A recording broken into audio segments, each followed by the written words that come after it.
What if we didn't just evolve naturally on Earth? What if humanity itself was the result of someone or something tinkering with us long ago? Around the world, there are strange stories, unexplained discoveries, and scientific mysteries that seem to point to one chilling direction. Aliens may have played a role in our creation. Today, we're diving into the real-world evidence that suggests humans might not be entirely from Earth.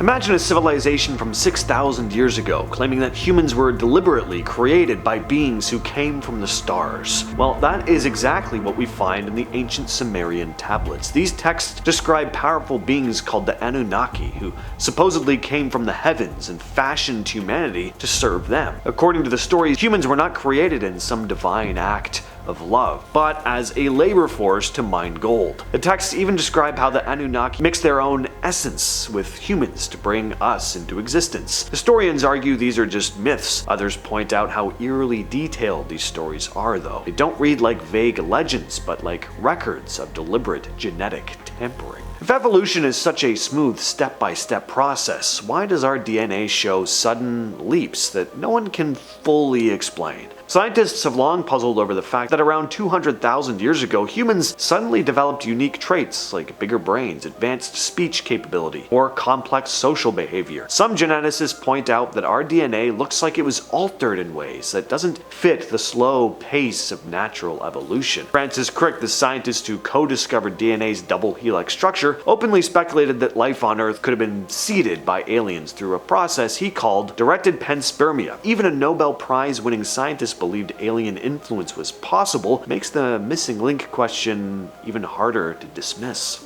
In the 1930s, a strange skull was discovered in Mexico's Copper Canyon. It was small, with a large cranium and shallow eye sockets, unlike any normal human skull. Researchers nicknamed it the Starchild skull. When DNA testing was finally done in the early 2000s, it revealed that while part of the DNA was human, other parts were too degraded or unusual to classify. The skull's strange bone structure also suggested it was much stronger and thinner than normal human bone. Some scientists concluded it was just a person with a rare genetic disorder, but others point to the possibility of hybridization, suggesting it could have been the offspring of a human and something maybe not from Earth. To this day, the Starchild skull remains one of the most hotly debated pieces of alleged evidence for alien interference in human genetics. Here's something unsettling. Humans are actually badly designed compared to other animals in a lot of ways. We suffer from chronic back pain because of how we walk upright. Our jaws are too small for all our teeth, which is why wisdom teeth cause so many problems for us. And childbirth is more dangerous for humans than almost any other species on Earth. Some scientists argue this is evidence that our evolution might have been unnatural, maybe rushed. It's like someone spliced us together without fully considering the consequences. Biologist Ellis Silver has even written about the possibility that humans were engineered or perhaps even brought here from another planet. And that explains why we seem so poorly adapted to Earth in some ways. Scattered across Japan, archaeologists have found bizarre clay figurines made over 2,000 years ago by the Jamon culture. These figurines, called Dogū, look nothing like typical human idols. Instead, they have large almond-shaped eyes, bulbous heads, what look like suits of armor or spacesuits. Some figurines have what appear to be helmets with visors, others have intricate designs on their bodies that resemble modern-day hoses and tubing. Historians say they might just represent fertility goddesses, but to anyone looking at them today, the resemblance to astronauts is kind of uncanny. If early Japanese societies were depicting beings that they saw in the skies, raises the question, were these Dogū meant to honor visitors who helped shape humanity? If you read some of the world's oldest religious writings with modern eyes, they sound less like stories of gods and more like accounts of alien encounters. In the book of Ezekiel, there is a vivid description of a wheel within a wheel descending from the sky, surrounded by fire and strange beings. In the Hindu Mahabharata, flying machines called the Vimanas are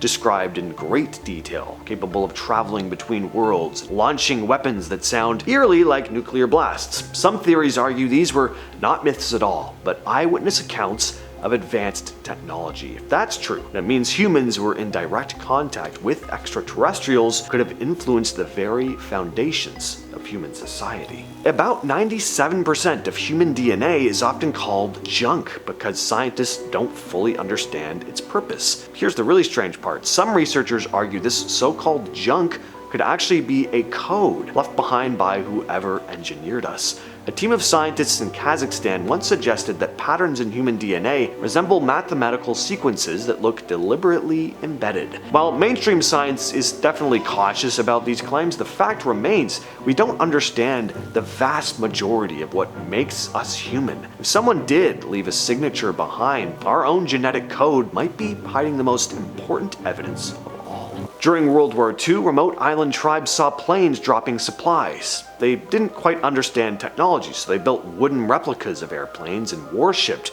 the sky gods who brought gifts. Now imagine early humans seeing advanced beings descending from the sky with flying machines and strange tools. Could the myths of gods descending from the heavens actually be our ancestors misinterpreting alien visitors? Parallel is pretty striking, and it would explain why so many ancient cultures that never met share nearly identical stories of sky beings teaching them agriculture, astronomy, and law even. If aliens guided us in those early stages, we might simply be carrying forward the memory of them as gods. Beneath the island of Malta lies the Hypogeum, a massive underground temple carved thousands of years ago. When excavations were done in the early 1900s, researchers reported finding elongated skulls inside the chambers. And these skulls looked human, but with features that seemed exaggerated, almost alien.